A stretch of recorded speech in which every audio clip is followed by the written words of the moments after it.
بسم الله الرحمن الرحیم. دا د 14مه سپارې څلورم درس دی او د سورة الحجر چې 15مه سوره ده تا ته تر 98 آیات ورسره کولی شئ چې وګورئ، او سورة النحل چې 14مه سوره ده 5 نه تر 8 آیات ورسره کولی شئ چې وګورئ، او قابل د یادوري ده چې الحجر سوره ختمه شوه. اعوذ بالله من الشیطان الرجیم.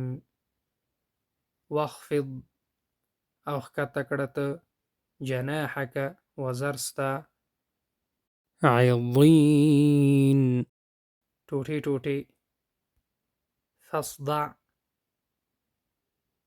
فصدع نو ښکاره کړه ته انک یضیق بېشکه ته تنګېږي فیها دفء مفهوم دی په دوی کې یا په دې کې تودوخه ده.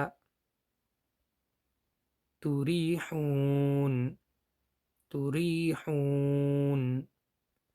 مفهوم دی چې د راحت لپاره یې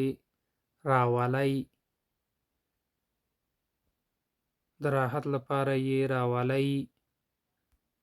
تسرحون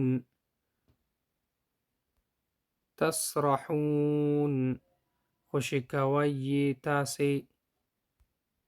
الا بشق مگر په کړاو. والخیل او اسونه. امید ده درس د شعر نورستان سره هم چې شعر کوي. الله مل شه.